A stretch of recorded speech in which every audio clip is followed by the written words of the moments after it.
Hey guys, Cerv77 here, and I am here to read you a nice, scary little story. Now, I said in my first video that I was going to be giving you a warning at the very beginning of it, so that way you know when it is going to be a scary story. So here's my warning, just to let you know, so that way you guys know if you're not in the mood for a scary story, please go to my next video or my previous video, depending on when this was actually put out.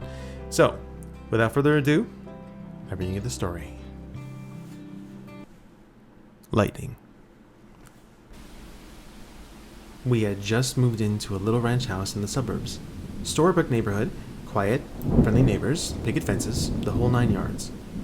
Suffice it to say that this was supposed to be a new start for me. A recently single dad and my 3-year-old son.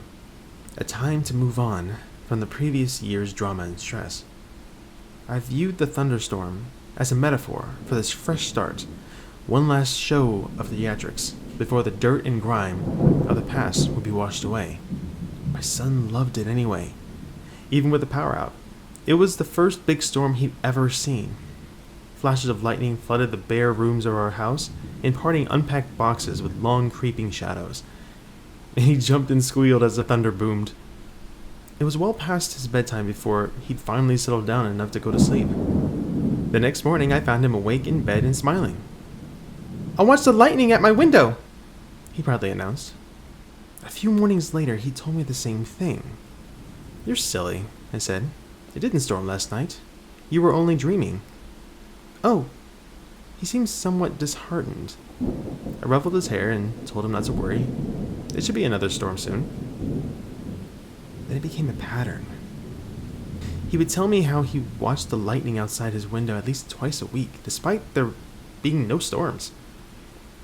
Recurring dreams of that first memorable thunderstorm, I figured. It's easy to hate myself in hindsight. Everybody assures me there's nothing I could have done. No way I could have known. But I'm supposed to be the guardian of my child. And these are useless words of comfort. I constantly relive that morning, making my coffee, pouring milk over my cereal, and picking up the newspaper to read about the pedophile local authorities had just arrested. It was front page stuff. Apparently, this guy would select a young target, usually a boy, stake out their house for a while, and take flash photos of them through their window while they slept. Sometimes he did more. My stomach sank as the connection was made. At the time, it was merely something from a child's imagination. In retrospect, it is the scariest thing I've ever heard. About a week before the predator was caught, my son came up to me in his pajamas.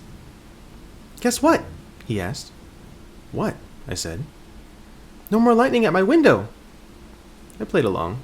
"Oh, that's nice. It finally died down, huh?" "No! Now it's in my closet." Thank you very much for listening, and as always, I hope to see you next time. Take care.